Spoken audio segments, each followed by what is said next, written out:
Welcome back. You're watching us here on Bazaar Morning Call. If you look at the GIFT Nifty, it's indicating a positive start. If you've just tuned in, a 50-point uptick is what we're seeing on the back of good global handover and an overnight decline in oil prices as well. Let's get stock specific now. Amnish Aggarwal, who's the head of research at Prabhudas Lilladher, joins in. Amnish, yesterday stock that did extremely well was Voltas, up around 5%. We've also seen positive commentary come in from consumer durables sellers, the likes of Electronic Smart India, etc. What are your thoughts on this space right now? Is there anything that you like in particular, especially given the sort of move that we've seen here already? You see, if you look at Voltas, I think there were two big reasons for that. We had perhaps one of the harshest summers we have seen in maybe last 4 or 5 decades. And that is why the sales of ACs were very good. The volumes were very strong, and due to operating leverage, I think the margins also improved, but not to the extent it was expected. Even their EMS division, they did well. But I think at the current price, you see, this kind of it is structurally, ACs are fine, there is no doubt. But having said that, the kind of extreme weather conditions which prompted the very high sales growth this year, it might not be repeated in the coming year. So I believe that at the current valuations, a lot of positives are already factored in. And the incremental returns from here on will not be very meaningful. Now, coming to your broader durable space, given the fact that your monsoons are, you can say, running fine on normal and the demand revival is there, I think the broader durable space is likely to see increased action in the coming few months.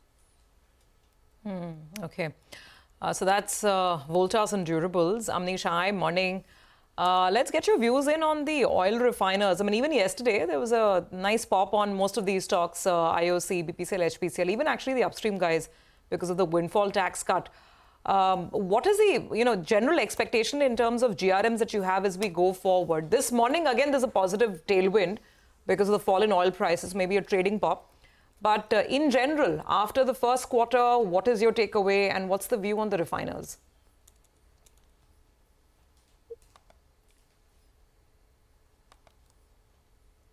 Okay, so in terms of, say, GRMs, if you look at, say, past few quarters, last quarter GRMs were significantly lower than the normal levels. Now, what happens incrementally is that this quarter the GRMs are improving QOQ, and given the fact that the oil prices have shown some correction, I think there is a scope for further improvement.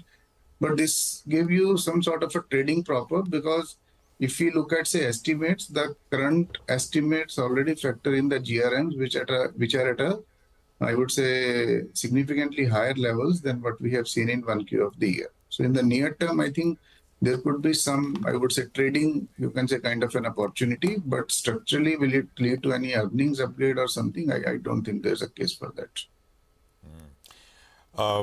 Amnish, hi, good morning. Thanks for joining in. Just a quick word on, but what's your view? And do you have sort of active coverage or a view on metals and mining? Stocks all spiked yesterday. The metals index was up 2%. Tata Steel, Hindustan Zinc was a big mover. So steel, non-steel both did very well. All the news out of China is not all that great. One of the largest steel producers out there is saying, well, be prepared for some stress, for a longish kind of stress period. Your thoughts here, Amnish? Yes, steel prices are actually driven by what happens in China. Now, if you look at, say, 1Q, you can say the EBITDA per ton of most of these steel companies, that was, I would say, not very great, significantly lower than the peaks. However, there is likely to be, you can say, sequential improvement in that. But if China slows down, if there is more, I would say, softness in the prices coming on the Chinese front, then I think the Indian companies won't be benefiting much. The only silver lining here has been that the raw material prices have also been relatively benign. So I think it is, again, I think at the current juncture, there could be, say, some trading prop-up kind of a scenario, because if China slows down and the global, you can say, the global steel prices, they come up, and I think it doesn't make the case for a very long rally in the metal stocks. All right, Amnish, request you to hang in there. Perhaps you'll be interested to listen into this conversation that we're It's Prabhudas Aggarwal with perspectives on both. I mean, of course, Ola and Zomato. Amnish is still with us. Amnish, you're going to take a shot at these. What would you do if one were considering fresh investments here? You see, Zomato's numbers have been good. It is picking up in both the businesses, that is Blinkit as well as the food delivery. And if you look at last few quarters, I think Blinkit business has added more value for the investors. So I think given the fact that they are likely to enter into new businesses, the stock remains in the positive territory for the medium term, but obviously the returns can be much more measured now. So for someone who is holding on to the stock, you can say continue to hold on.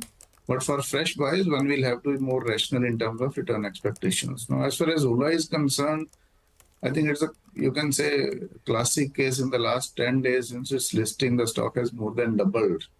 So this usually happens when you can say the understanding about the industry is very limited. First pure EV company which has got listed. Now, in terms of profitability, we might be far away.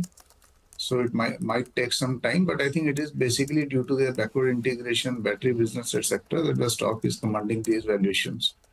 So I would say it's going more on the trajectory of what we have seen with you can say IREDA a few years back.